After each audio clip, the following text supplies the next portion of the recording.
Hey there guys, my name is Marcus, and in this video I'm going to show you how you can reset and format your cPanel.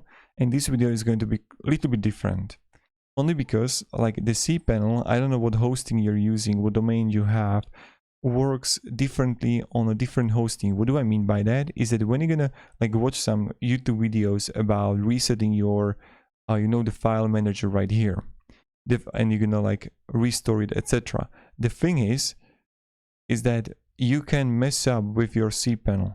So what I would definitely recommend to do, the first thing is do a complete backup of everything that you have. So you're gonna click backup here, and you want to have like download a full account backup. So that's the first thing that you want to do.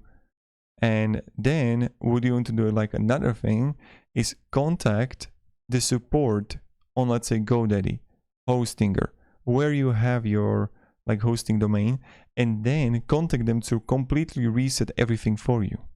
So they know how to do it, they will be like ready for it, and that's the best thing in my opinion how we can do it. First thing, download all the backup on cPanel, and when you're gonna do it, and you're gonna download backup for email, for everything that you need, then write to GoDaddy support. So I would go to Help Center, for example here, and then I'm going to like reset cname or reset cPanel, or like go to the bottom right, contact us, and I'm just going to write them that, okay, hey there, I want to just like for me reset complete cPanel, and they're just going to do it in a proper way, so it's going to be everything okay. So that's just my recommendation before you're going to do it, and I'm not going to show you how you can do it by yourself because you can mess up stuff.